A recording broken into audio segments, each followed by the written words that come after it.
Hello, I'm Gavin Hoey from GavTrain.com, and you're watching my top 5 favourite new features of Photoshop CS6 Beta. Okay, now, number 1 on my top 5 features is this rather nice new dark interface.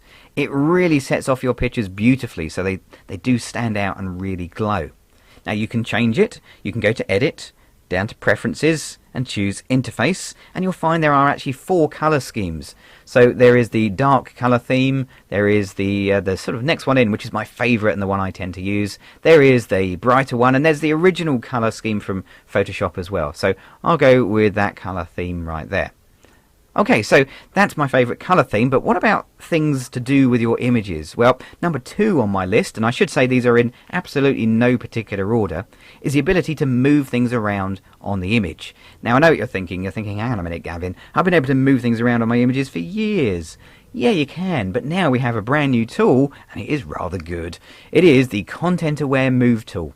Now, there are 2 versions of this tool. There's Move and there's Extend. We'll have a longer look at the 2 options in another video, but for now, we'll just use the Move option, and all I'm going to do is just drag a really rough selection. Oh boy, that's rough. Rough selection around her like that.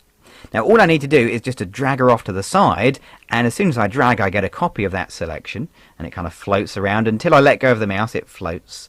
And when I let go, then what it'll do is it'll analyze what should go in the original selection and fill it in with Content Aware.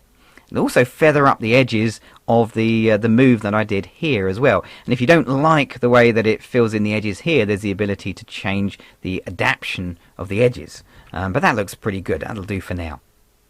Okay, so number 3 on my top 5 list are the new filters. So I've made a copy of that layer, and then I can go and have a look at the filters. So there is actually 5. There's Adaptive Wide Angle, which I'll look at in another video. And there's Oil Paint. Oil Paint is great. If you want to do this kind of oil painty effect, if you've ever played with Pixel Bender that came with Photoshop CS6, well, it didn't come with it, it was an optional plugin. But if you've played with Pixel Bender, then you'll be very familiar with this effect. So that gives a very nice kind of painterly effect. And the reason I did that on its own layer is because I can add a new layer mask and get a paintbrush and just reveal the original photo below, just like that. Okay, so that's one of the new filters. It's very nice, but there are a couple more that are worth looking at as well. Let's go to Filter, Blur, and there are 3 new blur filters: Field Blur, Iris Blur, and Tilt Shift. Field Blur. Field Blur is a brilliant all-over blurring effect. It isn't Gaussian blur.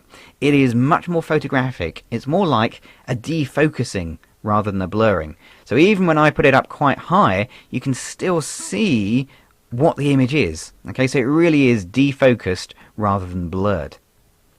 Now, the other one, let's have a little look at Iris Blur. Let's fire that up. Iris Blur is very much like Field Blur, but this time you have a hole that's cut in. Okay, so it is a little iris that you can move around, position where you like. You can resize and reshape the iris to your heart's content. So I can drag it down. I can even change how round or square it is, like so. There is this wonderful heads-up display that allows me to change the strength of the blurring effect. And I can go very strong. I can move the feathering. Okay, and so if we go and have a look at the edge here, I can move the feather points. So I can bring them in so I can have a much tighter edge and doesn't really blend very well, or I can really blend that blurring effect in. Now you'll notice it redraws the image because the new blur filters make use of the graphics processor, because this is really memory intensive. So it's using the graphics card to do the effect live on screen. Okay, so that works very nicely indeed. Let's come out of that. And we'll have a look at the last one, but I think I'll bring a new image in for that one.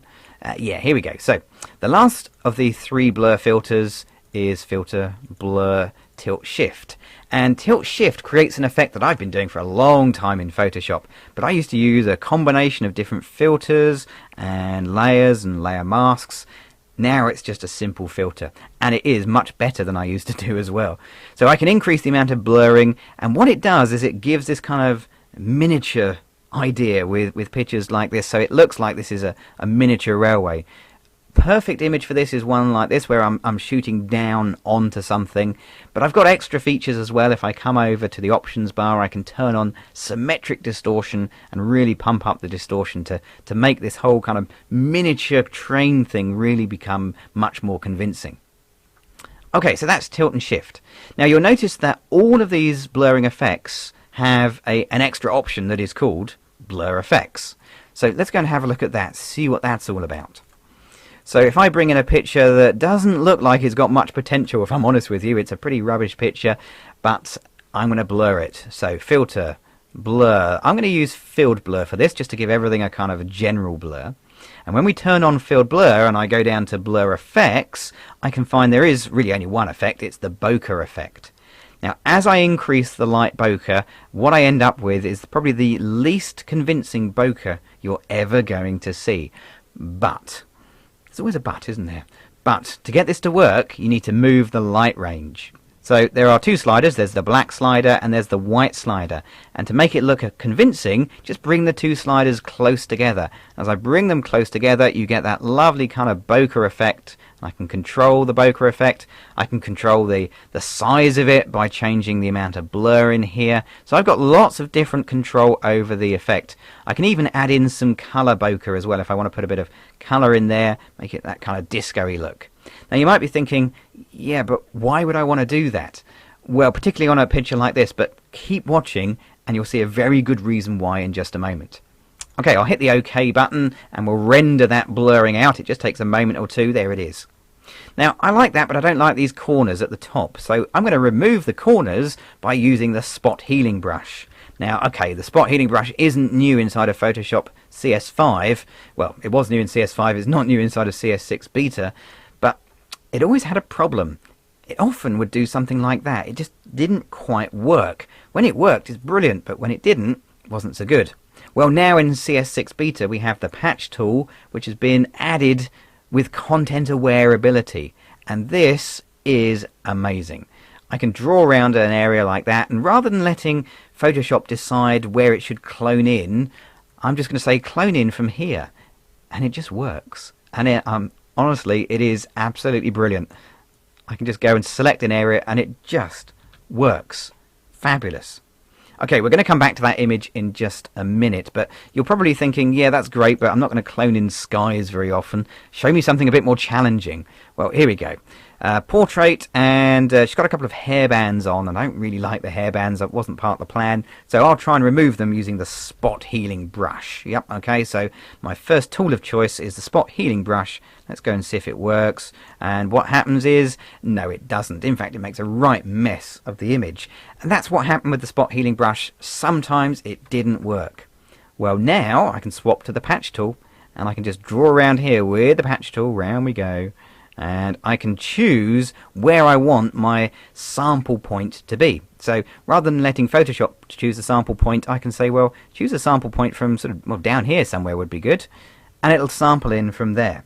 Now it needs a bit of tidying up, but you get the idea. That works really, really well.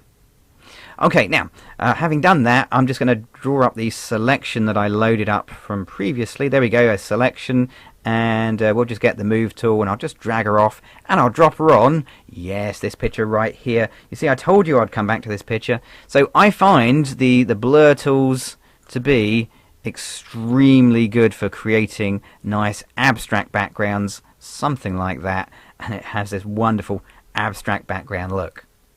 Okay, so number 3 on my top 5 list was the blurring tools and the filters. Number 4 was the new ability to use the patch tool with content aware. What's number 5? Well, I think I've saved the best till last. Number 5 is the new RAW features. So if you're a photographer, you're probably shooting and editing in RAW. And if you've had a chance to play around with Lightroom 4, you know that Lightroom 4's RAW ability is better than Photoshop CS5's. Well, fortunately in Photoshop CS6 Beta, we have the same RAW brought in to here in the beta. So I can now make changes here that I couldn't possibly imagine with the previous version of RAW. So for example, I can take the highlights of this image and take it all the way down, and take the shadows and all the way up, and really get into the detail of this shot. Now this was actually one of 3 photos. This was an HDR sequence, and this was the middle.